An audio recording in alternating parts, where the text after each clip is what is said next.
Arglwydd agor fy ngwefusedd I folianith ddwyfol fawredd, a chyfrwydda di fy nhafod I ddatganu maes dy fawr glod. Lluniau ngeiriau lliwiau'n hafod, a chyfrwydda fy myfyrdod, clo a datglo fy nwy wefus, nad fi dreithi ond ewyllus. Dyma'r rhan o weddi gan yr hen ficer Rhys Pritchard, Llanymddyfri, a ysgrifennodd nifer helaeth o gerddi esbonio'r ffydd Gristionogol i'w blwyfolion ac i'w hannog nhw I ymarfer y ffydd honno ac I dyfu ynddi. Mae ei gerddi yn syml iawn, wedi ei hysgrifennu mewn iaith syml, a'r neges ym mhob un yn glir fel cloch. Roedd yr hen ficer Pritchard yn gweinidogaethu ar ddechrau'r ail ganrif ar 15, ac fe gasglwyd ei gerddi ynghyd a'i cyhoeddi yn y llyfr a elwyr Canwyll y Cymru, a gafodd ddylynwad mawr ar y ffydd Gristionogol yma yng Nghymru, a thu hwnt. Yn ei lyfr Canwyll y Cymru, y mae Rhys Pritchard yn rhoi nifer o enghreifftiau o weddiau syml i'w defnyddio ar amryw achlysuron, ac yn y weddi ar ddechrau'r sgwrs fach hon, fe welwn ni'r hen ficer yn gosod mewn ffordd syml dwy egwyddor bwysig I ni ystyried wrth weddio. Mae'r weddi yn dechrau, arglwydd, agor fy ngwefusedd. Rhys Pritchard yma yn dyfynnu'r salmydd a geiriau agoriadol yr foreol a'r hwyrol weddi. Yn ymal iawn mae angen help arnom ni I weddio, ac mae gweddio yn rhywbeth sydd yr un mor reddfol a naturiol ag adnadlu, eto os dyn ni'n onest, dydyn ni ddim o hyd yn rhoi y lle mwyaf blaenllaw I weddi yn ein bywydau beunyddiol. Ar y degau mae'n bywydau ni mor brysur, nad oes gennym yr amser na chwaith yr egni I weddio.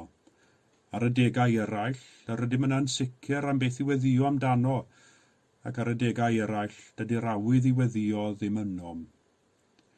Mae hwn yn brofiad sy'n gyffredin I ni gyd, o'r salmydd i'r hen ficer ac I ninnau heddiw. Felly wrth weddio, beth yw ein cam cyntaf? Ond gweddio ar Dduw am yr awydd a'r gallu I weddio. Mae'n swnio'n rhy syml, ond gweithred syml yw gweddi. Arglwydd agor ein gwefusau.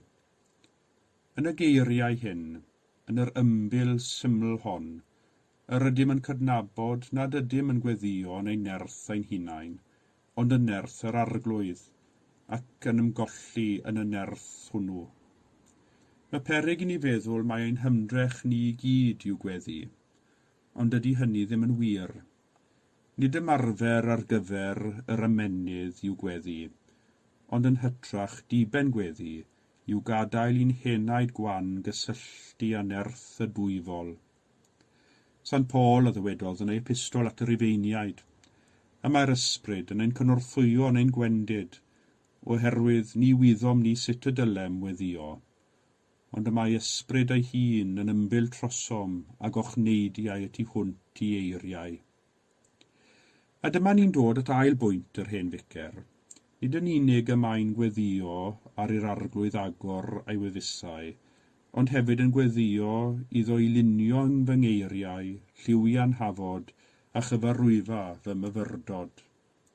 Hynny yw y mae'n gofyn i'r arglwydd roi y geiriau iddo, mwyn i'w weddiau fod yn unol a'i ewyllus ef. Mae'n mor hawdd i'n gweddiau droi yn rhester o ddymuniadau a dyheuadau personol fel rhester siopa, gan anghofio mae prif ddiben gweddi yw gadael I Dduw ein cyffwrdd a'n newid ni. Ai dyma yw grym gweddi. Gweddi yn ein newid ni. Pan weddiwn yn erth yr arglwydd, pan gydawwn i'r arglwydd lunio ein geiriau a lliwio ein meddyliau a chyfarwyddo ein myfyrdodau, ni sy'n cael ei newid gan y cariad dwyfol a'r waith yn ein bywydau ni. Y peryg o hyd yw syrthio i'r fagl o feddwl mae holl ddiben gweddi yw ceisio dwy'n perswad ar Dduw, ceisio plygu ei ewyllus i gyd ymffurfio anhewyllus ni, fel petai y mwyaf i gyd dyn ni'n ymdrechu yn ein gweddio, y mwyaf i gyd yn ni'n pledio a dadlau ein hachos, y mwyaf i gyd yw'r siawns y bydd Duw yn ildio, fel rhiant llym sydd wedi blino'n lan ar ei blentyn yn gofyn ac yn gofyn am yr un hen beth, ac mwyn cael ychydig o lonydd yn ildio i'w ddymuniad. Dim dyna yw gweddi, dim dyna yw grym gweddi.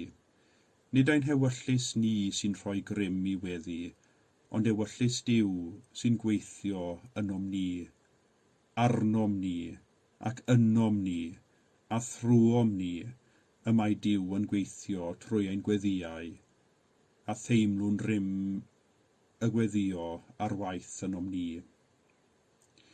Trwy weddi, yr ydym yn agor ein hunain, ac yn gadael i Dduw ein llunio, a'n lliwio, yn cyfarwyddo ni. Dyma yw gwir rym gweddi, pan agorwn ein colonnau a'n meddyliau i ddylynwadau Duw, a gadael i Dduw gweithio ynom trwy'r ysbryd glân, yn ein trawsnewid ni a'i gariad. Y mwyaf i gyd, dyn ni'n agor ein colonnau a'n meddyliau iddo ef, y mwyaf i gyd y mae ein calon yn dysgu i guro yn unol a chalon y dwyfol. Y mwyaf i gyd mae ein colonnau a'n meddyliau yn agored i Dduw yn ein llunio, a'n lliwio, a'n cyfarwyddo ni, y mwyaf i gyd, dyn ni'n gweld y byd, gweld ein cymdogion, gweld y rhai y carwn ac y gweddiwn trostynt, fel y mae Duw yn ei gweld. Grym gweddi, sy'n toddi'r galon caled, sy'n cynhesu'r galon oer, sy'n tynnu ymaith y cen sy'n ein rhwystro ni rhag gweld yn iawn, ac sydd yn ein cyniatau ni i garu eraill a'r cariad dwyfol sydd yn ein caru ni. Pan mae ein calon yn curo ni'n a chalon y dwyfol, pan yr ydym yn gweld eraill fel y mae Duw yn ei gweld, pan mae cariad Duw yn ein meddiannu ni, yna y profwn ni rym gweddi ar waith yn ein bywydau ac yn gweithio trwy ein bywydau, ein gweithredoedd a'n geiriau, i wneud cariad Duw yn hysbys i eraill. A phwy a wyr, efallai, fe gawn ein hunain yn ateb i weddi rhywun arall. Sant Paul sy'n dweud wrthym, llawenhewch mewn gobaith, safwch yn gadarn mewn gorthrymder, daliwch ati i weddio. Wrth i ni ddal ati i weddio, boed i ni fod yn agored i ddylynwadau Duw yn ein llunio, yn lliwio, yn cyfarwyddo ni, fel y gallwn brofi'r cariad sy'n trawsnewid ein bywydau ni, ac sydd ar gallu i newid cymunedau, a wir newid y byd. Dyma rym gweddi. Yng ngeiriau'r hen Vicar Pritchard, arglwydd agor fy ngwefusedd i folianith ddiwiol fawredd, a chyfrwyddad i fy nhafod i ddatganu maes dy fawrglod. Llunia ngeiriau lliwiau'n hafod a chyfrwydda fy myfyrdod, clo a datglo fy nwywefus nad fi dreithi ond ewyllus.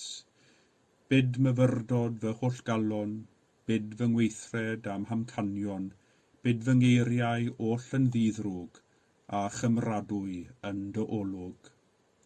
Amen.